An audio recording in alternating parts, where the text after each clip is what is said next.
com a camisa do Mengão, um jogador muito diferenciado e fundamental para a nação rubro-negra.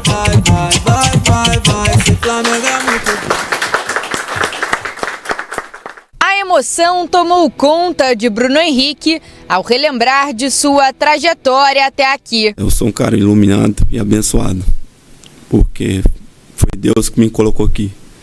Eu, com 21 anos de idade, estava virando jogador profissional. Para muitos era difícil, desacreditado, e hoje, fazendo 100 gols, né, com a camisa do Flamengo, acho que é para poucos. E eu consegui, cara. Eu venci. O jogador recebeu do diretor de futebol José Boto uma placa e uma medalha pelos 100 gols. O feito foi alcançado na semifinal do Carioca contra a principal vítima do Rei dos Clássicos, o Vasco. Clássico, a gente sabe como é, e vencer é muito importante. Tem aquela zoação também, né? Não só do nosso lado, mas do lado do torcedor também. E clássico, eu entro de uma forma diferente para poder vencer. Isso que me motiva.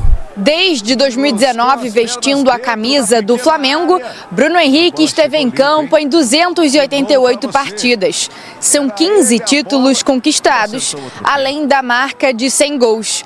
Entre eles, um que ficou marcado na vida do jogador. E o gol mais marcante foi em 2019, na semifinal da Copa Libertadores.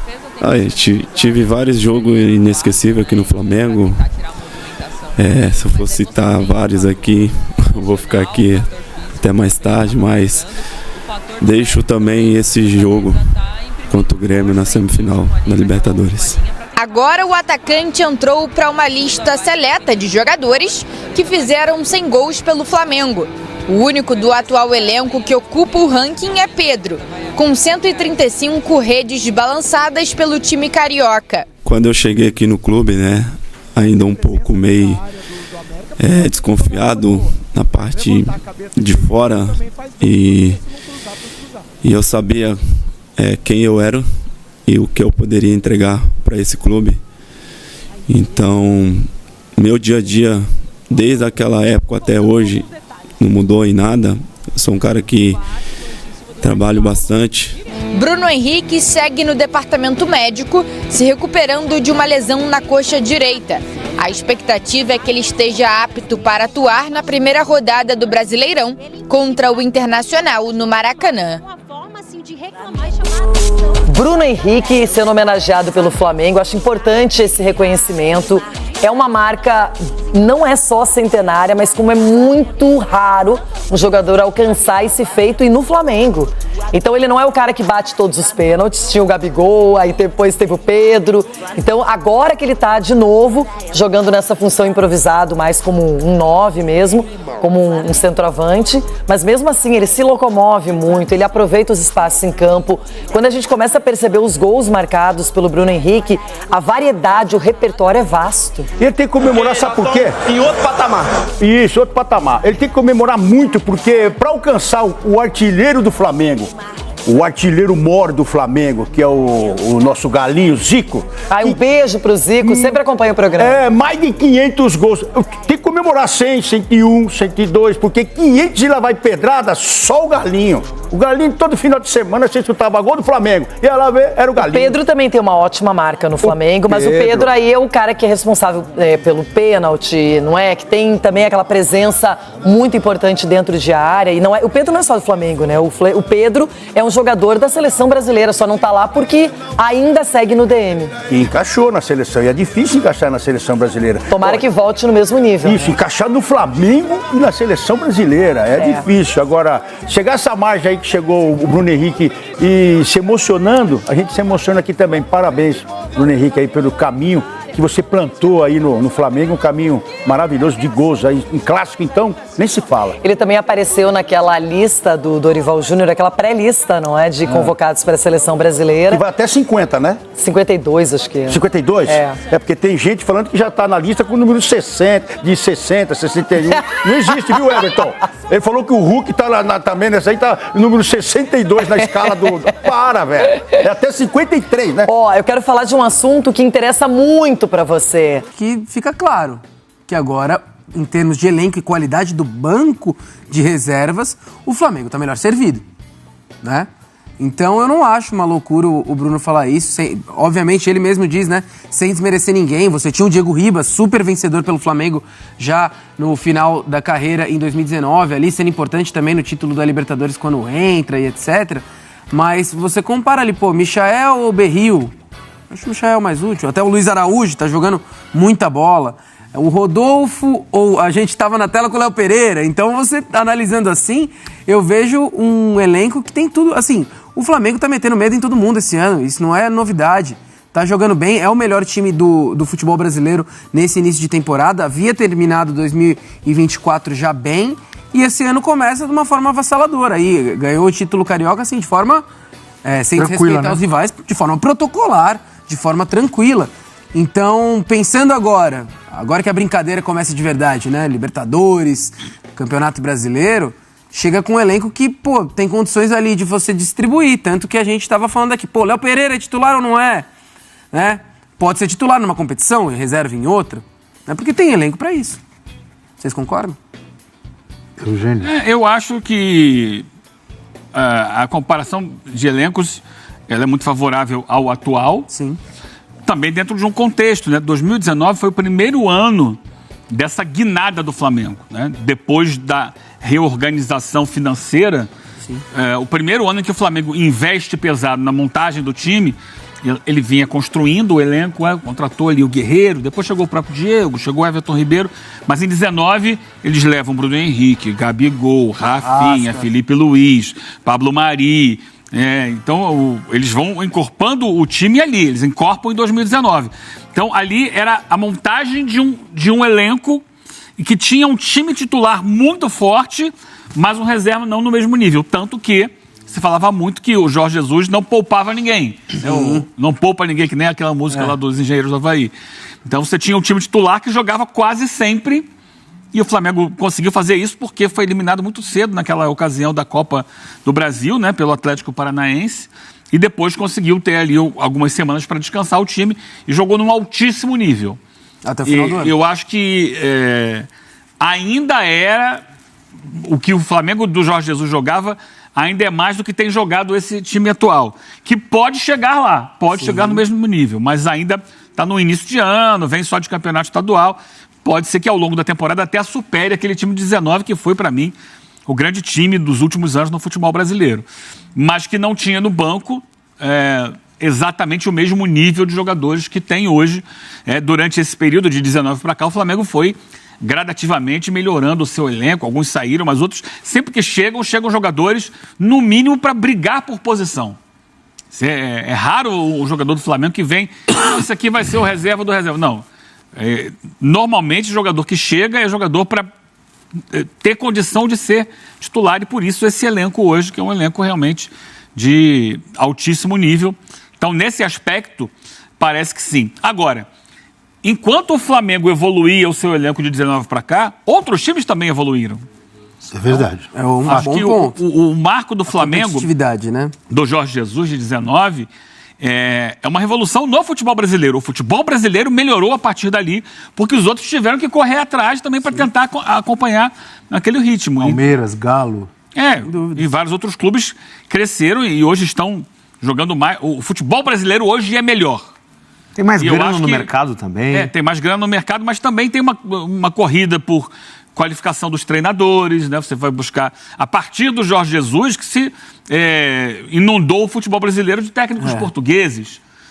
Outros técnicos argentinos já tinham passado por aqui, mas hoje você tem a busca por um futebol cada vez melhor em termos de estrutura, de identificação de jogadores no mercado, os scouts evoluíram muito. O profissionalismo dentro das comissões técnicas cresceu demais. Fortalecimento da SAFs, é um processo, né? As SAFs são um pouco mais recentes, mas que estão ainda também num momento de afirmação, eu acho, dentro do futebol brasileiro. O Flamengo, por exemplo, não é SAF. Mas eu digo assim, nesse conjunto, você tem um Botafogo que se fortaleceu, a gente acabou de ver a estrutura nova que o clube preparou, o Bahia, investindo. O Cruzeiro, que em 2019, não sei se estava já na A de volta, mas estava ali naquela confusão, sobe e desce, como é que fica, como é que não fica. Então é um processo de fortalecimento do futebol brasileiro que começa também o distanciamento com os demais países. A gente começa a emendar uma final brasileira atrás da outra de Libertadores da América. A partir de 19, exatamente. Porque 18 o campeão foi o River, né? O River. Então é um conjunto que vem aí. Sobre o elenco do Flamengo, especialmente o setor ofensivo, né? A diferença é bem alta ali quando você tem Cebolinha e Michael à disposição, por exemplo, esse ano. São jogadores que seriam titulares, quem sabe, em 18 times da Série A. Bem capaz, não acho exagero, não. Sim, com certeza. E o Luiz Araújo também. Tá jogando muita bola. Jogadores com 3 caras. Nível de titularidade. Juninho agora tá desencantando, né? A imensa maioria boa final do Carioca. Não, como seria o Varela, como seria o Léo Pereira ou o Danilo, seja qual for o reserva. Jogariam praticamente todos os clubes da Série A, todos esses que a gente está citando aqui. O Ayrton Lucas, não jogaria? Qual time não teria o Ayrton Lucas? Qual time não jogaria o Ayrton Lucas? Não é verdade? Então são jogadores de nível de seleção, praticamente todos aí, né? Falou com passagens, né? Cebolinha, enfim. Realmente é muito forte. Eu tinha anotado aqui alguma coisa aqui, esqueci, mas... E pode ficar mais forte, hein? Por quê? Tem o papo do Jorginho, né? O Jorginho, é verdade. Aliás, a gente tem o Jorginho falando? Vamos ouvir o Jorginho, bem lembrado. Será que era isso que eu tinha anotado? Tentei ajudar. Não, você me lembrou. Eu estava atrapalhado aqui. Eu anotei o negócio e esqueci. São muitos anos atrás das câmeras. Do editor, ele já está lá na frente. São muitos anos atrás das câmeras. Quero aproveitar, já que eu lembrei, já que o Johnny me ajudou aqui. O Johnny é sensitivo. É isso. É o apelido dele, Johnny Sensitivo. Mandar um abraço para o amigo Fernando Barreto, grande torcedor rubro-negro, nos acompanhando desde o início do programa também. Atento, um abraço para o Fernandinho, para a família. Vamos ouvir o Jorginho agora. Entrevista para o nosso site, espn.com.br. O Jorginho, jogador do Arsenal, da seleção italiana. Não sei se continua na seleção italiana. Faz tempo que não... Acho que ele continua. é regularmente convocado, Sim, né? né? Claro que seleção tem uma data FIFA que você fica fora, outra fica dentro, mas ele é um jogador da seleção. Hoje, inclusive, joga, né? Contra a Alemanha. Transmissão dos canais de ESPN. É um jogo com pouca história, né? Só isso. Vamos ouvir o Jorginho. Eu não acredito que tenha me faltado para que eu possa ter chego. Entende? Mas acredito que eu tenha curiosidade hoje de saber como é de vivenciar isso. Mas eu acredito que assim, para o meu crescimento não fez falta a questão de jogar no profissional. Eu acredito que o que me ajudou foi a questão realmente no crescimento ali, né, de quando eu era criança ainda. Aquilo ali no Brasil é outra coisa, né? Eu jogava de pé descalço na rua, na praia, em todo lado. Então acredito que aquilo tenha me ajudado bastante no meu crescimento na questão do contato com a bola. A gente viu os vídeos do Palmeiras saindo do Brasil, do ônibus e tudo mais.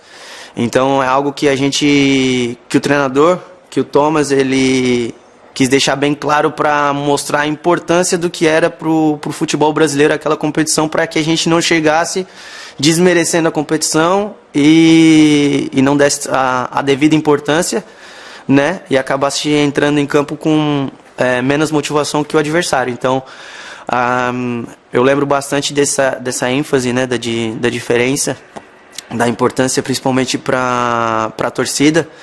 E acredito que aquela foi uma preparação muito boa para o jogo, de como o treinador preparou, mostrando as imagens e dando a devida importância para os jogadores sobre essa competição, que para nós brasileiros já era muito importante dentro, né? Tá aí o Jorginho, Interessante, né?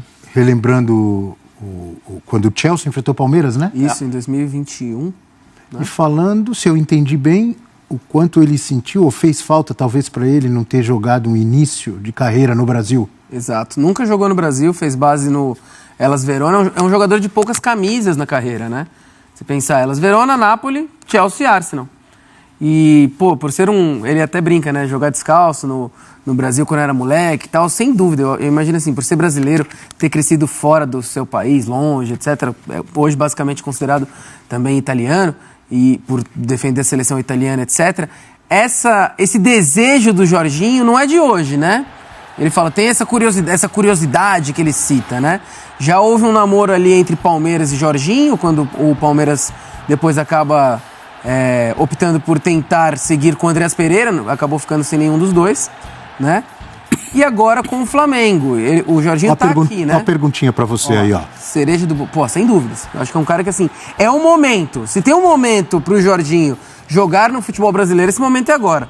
Fase da carreira, 33 anos, é um bonde que talvez passe aí e depois, se ele vier, pode ser tarde, né? Para jogar num time competitivo como o Flamengo, que tem um elenco que tem e etc, para ser uma peça-chave, o momento é agora. Seria um excelente reforço, é um jogadoraço, sou fã do futebol do Jorginho e aqui para mim seria mais um jogador que o Flamengo teria que pode sobrar no nosso futebol brasileiro, seja no Brasileirão ou na Libertadores. E aproveitar esse Super Mundial, né? Tá todo mundo aproveitando, todo mundo que vai jogar o Super Mundial tá se reforçando. Boca e River tem feito isso também com jogadores de fora, que alguns retornando, outros vindo pela primeira vez, né? Trazendo toda a sua experiência internacional. Tem dinheiro, o Super Mundial paga bem, né, para isso mesmo, para você chegar lá fortalecido, né, e poder se apresentar bem. Especialmente a gente aqui do continente, né, que vamos voltar ao debate, né? Será que ainda conseguimos competir com os europeus? Ontem nós falamos sobre isso aqui também. Então, se o Flamengo pode, se tem essa condição, vai somar com certeza.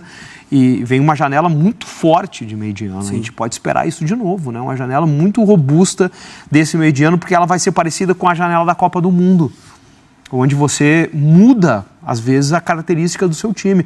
O Internacional foi 2 vezes campeão pós-janela, em 2006 e 2010. Ele conseguiu pontuar algumas situações, pegou adversários que perderam, campeão de Libertadores, eu estou me referindo, né? Acabou perdendo algum jogador no meio do caminho, os seus adversários, e o Inter aproveitou muito bem aquele momento e conseguiu ser campeão da América 2 vezes, justamente pós-pausa de Copa do Mundo.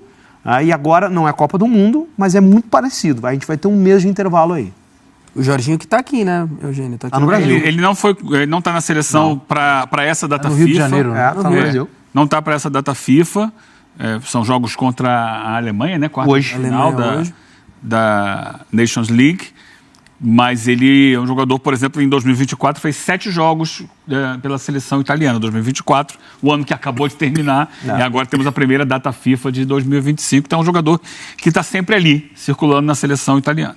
E dizem as línguas por aí também que ele está no Brasil agora, talvez também para dar uma olhada ali se a esposa dele não é brasileira, é irlandesa, né? É cantora e tal, é uma cantora que já participou em reality show de música e tal. Canta bem ela? Canta bem, Caterine, acho que é o nome dela. E ver se ele... Opinião avalizada, né? E ver se ela também se habitua aí, se ela curte o Brasil, etc. Tem esse papo aí, né?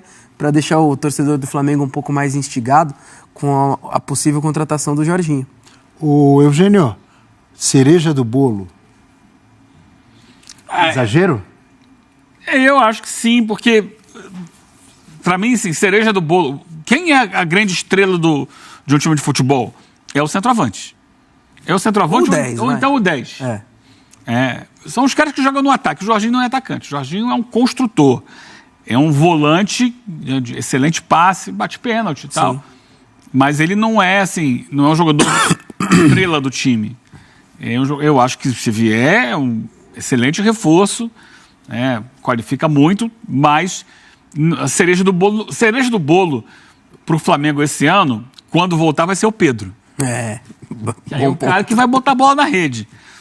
Hoje você tem ali o Bruno Henrique, antes de se machucar, fazendo essa posição, aí agora entrou o Juninho e tal. Mas a cereja do bolo é quando vier, é o 9-9, aquele que vai chegar, vai tomar conta da área, fazer um monte de gol. Arrascaeta e De La Cruz inteiraços. Pode ser o glacê do bolo.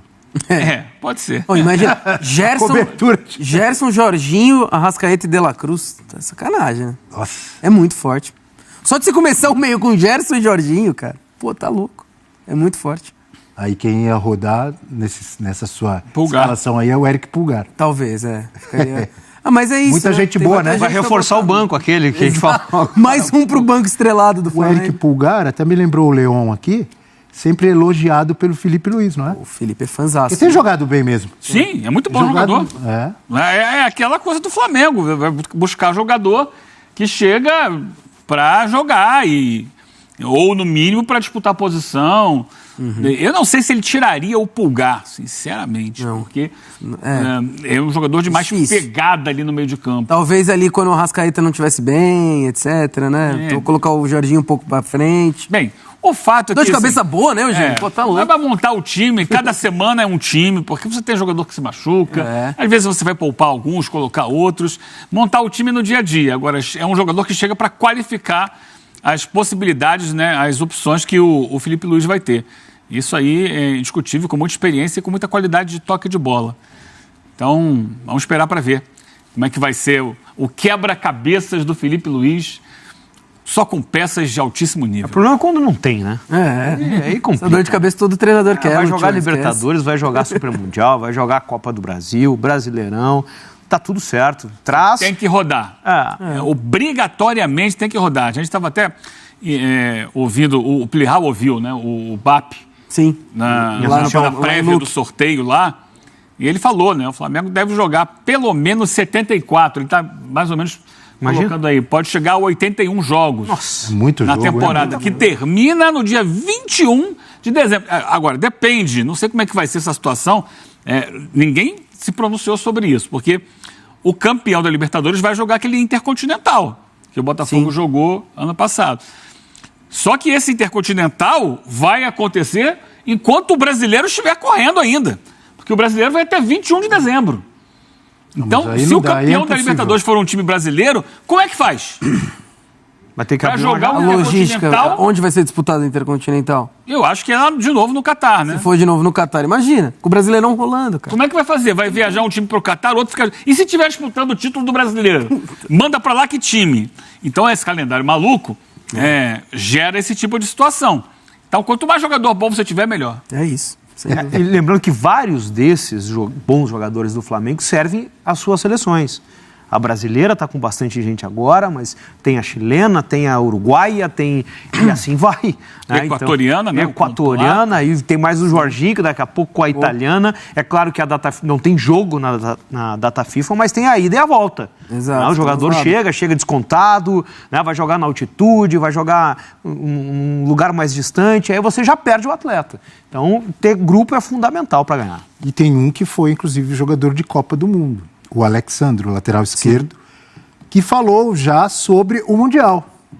Ou Super Mundial. Vamos acompanhar.